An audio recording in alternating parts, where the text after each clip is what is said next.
dit gaan goed daar by julle. Ons is vandag hierso saam Wandrey en Sven van Christ the Only Hope Church. En hulle doen prison ministry. Ons gaan vandag vir hulle net 'n bietjie vra dat ons bietjie kan hoor wat hulle doen en hoe ons kan betrokke raak. Okay, so Wandrey, ek gaan vir jou die eerste vraag vra en ons gaan sommer in Engels die vraag doen. Why do you have a prison ministry? I think why the prison ministry is because that's where the broken people are. I think 2/3 of the Bible was written by Paul. Yeah. And he written the Bible in prison and that.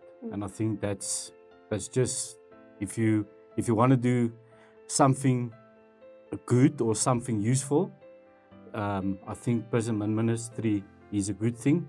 Not everybody wants to do it.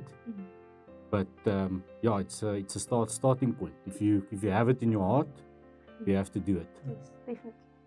Okay, the second question. Can you explain what your ministry does? Yeah, what we do is we mainly do courses and worship in prison. So Saturday mornings we go in and we do present courses to the inmates. We do a specific course called Restorative Justice, which is an 8-week program that they complete. It actually is quite a nice program because it also helps with the parole application. So it's a well-established and well-received course also by the actual, not just by the inmates themselves, but also by the authorities. So we're very happy with that. We also have a program they run on Tuesdays, which is called EMIT, which is a 2-year program that actually, if they complete it, they're basically qualified to become pastors. And then we do a few other courses. One is Walking in Victory, the other one is Prison Journey. So we have like a package of courses that the inmates can do through us. So we don't just go in on a Saturday or so and just minister and sit with them.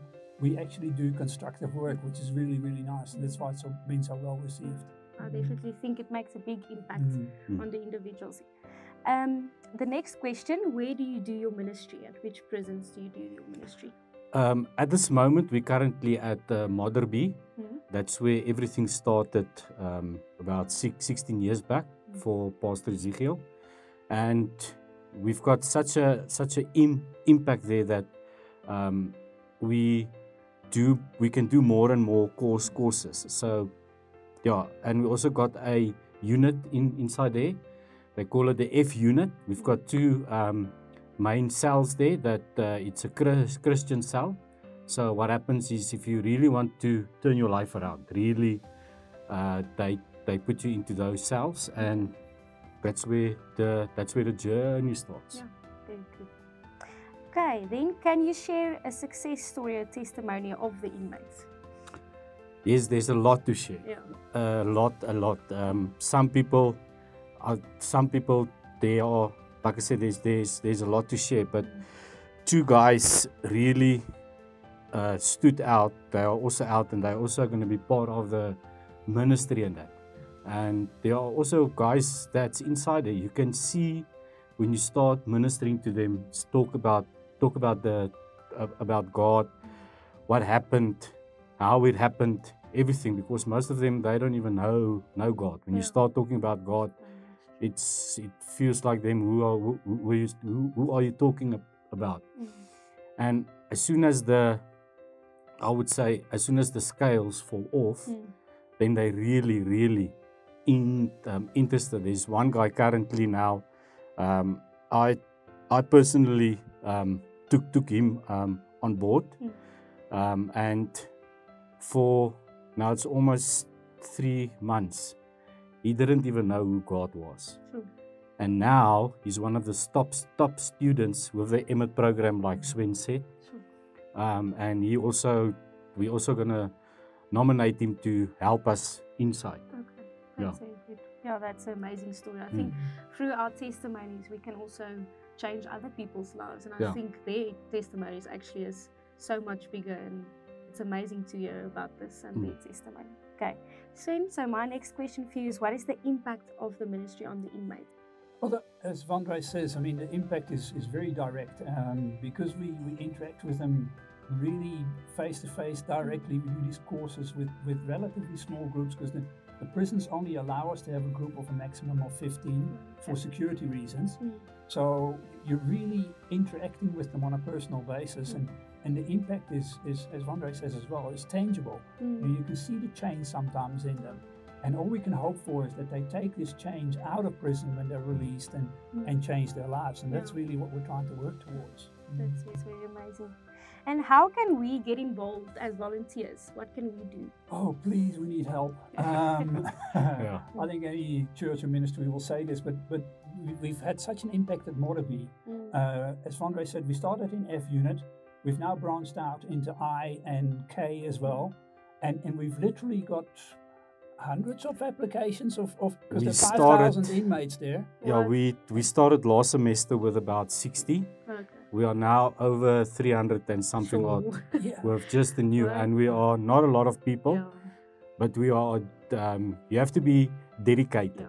You have to be really. If you don't be scared to go in there. It's I can tell you now, and Sven will agree. You can actually eat from the floor. That's how clean that place is.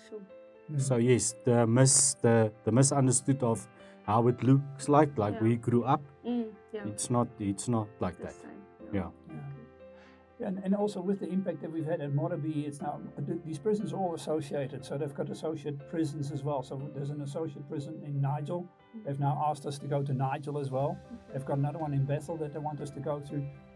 It's just actually expanding so rapidly that we're reaching out now to churches like yourselves to please, if you feel at all the inclination to help us, please help us. Especially on the Saturday mornings, the Sunday services we've got kind of covered.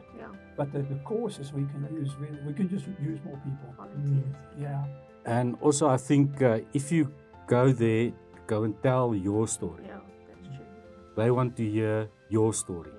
Because on a table of 15 people, maybe one of those 15 people just that day or that night prayed and asked, send me somebody. If you really a living God, send me somebody. And then you walk in there and share your testimony. That's true. And then who can we contact? Who can we call if we want to become a volunteer? The best person to contact is Pastor Ezekiel. Okay. I'll give you his telephone number. He's the best person to contact because he's been doing it for so many years in that. Okay. Thank you. Okay. And he's full time. Okay. He's literally at Mordaby every single day. He's got an office there. Okay. And then do you have to be a certain age to qualify as a volunteer? The youngest, I think, in our group is now 23. Okay. Yeah, and the oldest, I say always age doesn't matter. It's all how you feel. But the oldest is about 61, 62. Okay. No, I think Maria is in her early 70s. She's a retired teacher. Wow. Yes. And yes, I think she's 71 or 72. Yeah, so the age restriction. You got to be fairly mature to go into prison and to face inmates. But if you're a mature early 20s, then you can definitely do it. Thank you for being here today. Thank you. Thank you for sharing your story and what you are doing. I really think that you're making a big impact on these people's lives, and I think that we can make a bigger impact by standing together and reaching out and giving our time, because there's nothing more valuable than your own time and just giving it to people who really need it.